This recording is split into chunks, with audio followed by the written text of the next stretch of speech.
হযরত ইব্রাহিম আলাইহিস সালাম এবং এই ভিক্ষুকের ঘটনা। একবার হযরত ইব্রাহিম আলাইহিস সালামের নিকট এক ভিক্ষুক আসলো ও তিনি ভিক্ষুককে খাবার দিলেন এবং বললেন যে বিসমিল্লাহ বলে শুরু করে দাও। ভিক্ষুকটি বলল, বিসমিল্লাহ বলবো কেন? আমি তো আল্লাহকে বিশ্বাস করি না। ইব্রাহিম আলাইহিস সালামের কথা শুনে ভিক্ষুকের কাছ থেকে থালা কেড়ে নিল এবং বললেন, যাও, তুমি আল্লাহকে বিশ্বাস করো না, তোমাকে খেতে দিব না। ভিক্ষুক ঘরের দরজা থেকে বেরিয়ে মাত্র আল্লাহর উদ্দেশ্যে আবার বেরিয়ে পড়লেন।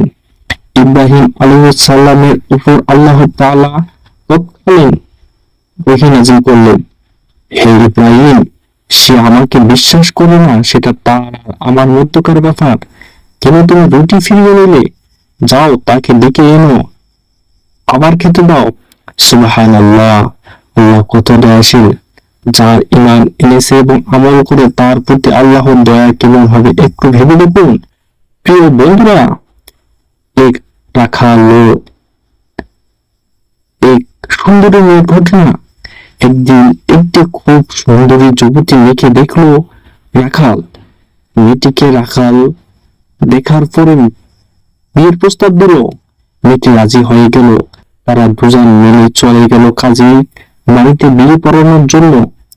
কাজী মেয়েটিকে দেখে নিজেই পছন্দ করে ফেললো এবং বলল, তো আখাল, তুমি তাকে বিয়ে করতেছো কেন? চলো, আমি তোমাকে বিয়ে করব।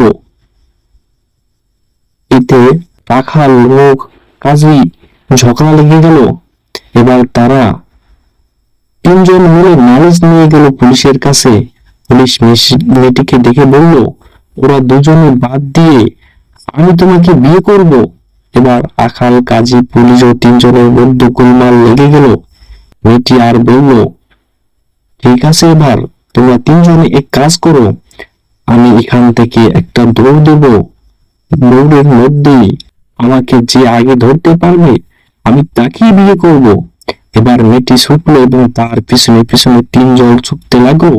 ছুটতে ছুটতে এক সময় তাদের সামনে একটি গর্ত পড়লো। তারা ওই গর্তের মধ্যে পড়ে গেল। বন্ধুরা, ওই সুন্দরী যুবতী মেয়েটি হলো দুনিয়া, যার সৌন্দর্য আমরা যেই দেখি সেই মুগ্ধ হয়ে যাই।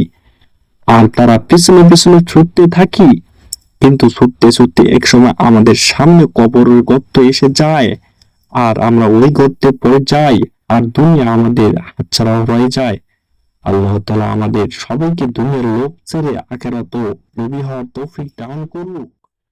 আমিন।